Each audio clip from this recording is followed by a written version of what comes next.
Hello' friend, যিসকলে TET দিব সেইসকলৰ বাবে কিছুমান মনত কুৱেশ্যন আহিব পাৰে। কুৱেশ্যনবিলাক হ'ল এনেধৰণৰ: মুঠ কিমানজন প্ৰাৰ্থীয়ে ইয়াত টেট পৰীক্ষা দিব? তাৰপিছত আছে এই ৰাজ্যত কেইটা চেণ্টাৰ হ'ব? তাৰপিছত আছে এই নগাঁৱতে কেইটা চেণ্টাৰত পৰীক্ষা হ'ব? তাৰপিছত আছে আপোনালোকৰ এই পৰীক্ষাটো কিমান কটকটীয়া হ'ব? বন্ধুসকল, আজি এনেধৰণৰ কুৱেশ্যন লৈ আপোনালোকৰ মাজলৈ আহিছোঁ। যদি আপোনালোকৰ জানিবলগীয়া আছে এনেধৰণৰ কুৱেশ্যন এনচাৰ, তেন্তে আপোনালোকে ভিডিঅ'টো প্ৰথমৰ পৰা একদম শেষলৈকে চাই থাকক। চ' বন্ধুসকল, আহক এই ভিডিঅ'টো সবিশেষ আলোচনা কৰোঁ।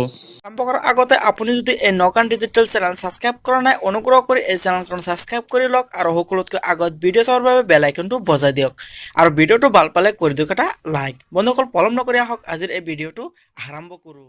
বন্ধুসকল, আপোনালোকে জানেনে টেট পৰীক্ষাত 3,96,469 গৰাকী প্ৰাৰ্থীয়ে এপ্লাই কৰিছে। এইসকল প্ৰাৰ্থীয়ে ইয়াত পৰীক্ষা দিব আৰু ৰাজ্যত 593টা চেণ্টাৰত পৰীক্ষাত অনুষ্ঠিত হ'ব।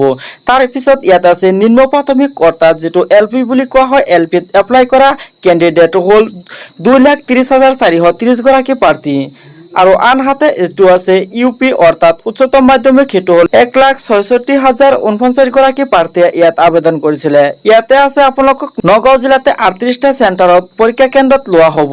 এই সৰ্বাধিক চেণ্টাৰ, সৰ্বাধিক ডিষ্ট্ৰিক্ট হ'ল এই নগাঁৱতে বহুত কেইজন প্ৰাৰ্থীয়ে ইয়াত পৰীক্ষা দিব। ইয়াত প্ৰাৰ্থীয়ে পৰীক্ষা দিয়াৰ মুঠ সংখ্যা হ'ল 26,744 গৰাকী প্ৰাৰ্থীয়ে এই নগাঁৱত চেণ্টাৰতে পৰীক্ষা দিব লাগিব। তাৰপিছত যদি আপোনালোকে দিয়ে টেট পইণ্টটো বহুতো কটকটীয়া হ'ব, বহুতো ষ্ট্ৰিক্টলি এইটো পৰীক্ষা লোৱা হ'ব। চ' বন্ধুসকল, আশা কৰোঁ আপোনালোকে এই ভিডিঅ'টো সবিশেষ ভালকে বুজি পাইছে।